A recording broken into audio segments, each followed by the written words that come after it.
So I've been watching this old documentary recently with Roger Penrose in it. It's called "Is God a Number?" and it's all about some of the connections between mathematics and nature. And I think it's kind of focus in particular, on this notion of consciousness and how consciousness relates, or like how consciousness might be explained mathematically.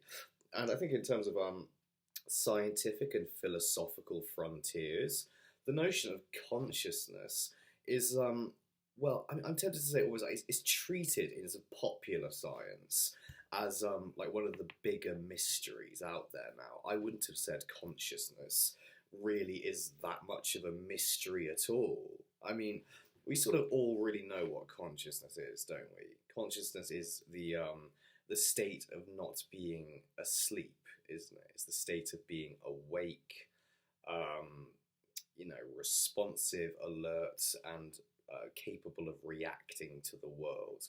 Um, it's our capability to react to stimuli, isn't it? So you might say that consciousness, when we sleep, when we're unconscious, like so-called unconscious asleep, we're not actually entirely unconscious, are we? We still will react to strong stimuli in our environments. If hear a loud noise like fire alarm or something, you'll wake up out of your bed.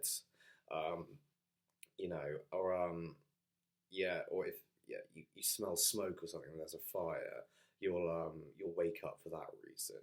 Hopefully, right? Unless there's carbon monoxide, and you don't, you die. But yeah, it's and like if you like, so you could say that consciousness is the sum of all activity in a human nervous system. I think that might be a good model for consciousness, I would have said. So, like if you touch a hot surface, I don't know why I'm involving so many heat and fire elements in this one, but okay, but like following on from that, as you touch a hot surface, we get burned a little, get singed, feel intense pain. That's electrical activity running from the nerves in our hands to our brain. So that's part of consciousness. Likewise, all the light that's entering my eyes that I see around me, that's activating the release of chemical in the rod and cone cells in my eyes and sending that along my optic nerve to my brain. This is consciousness. So yeah, consciousness is the set of processes associated with receiving sensory information, and also, I suppose, how we respond to that sensory information. So with certain forms of sensory input, such as the touching of the stove with the hand, there's kind of feedback loops there within it. And as we touch a stove once, we form a memory about this. We associate heat with pain, or high heats with pain, and we learn not to do it again in the future. And thereby we become conscious of something else. We understand a given relationship in nature, if you know what I mean. And you could say that consciousness on that level, there's an epistemological dimension to it, in that what we're conscious of is what we know about, is what we understand. You can say that someone who's never read a map or something and doesn't know where Brazil is, they're not conscious of Brazil.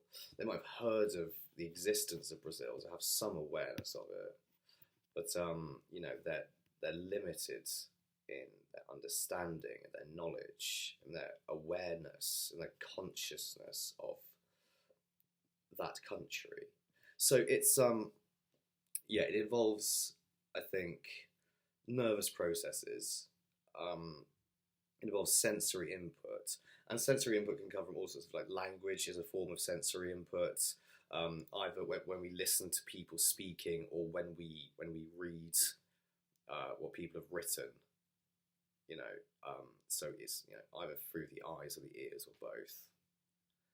There's a PowerPoint. But yeah, like, that's consciousness. That is consciousness. It is the sum of our sensory inputs. It's the sum of our nervous activity at any given moment. It's the sum of the electrical activity in the brain and the rest of the body in our nervous system. Consciousness. Solved. already.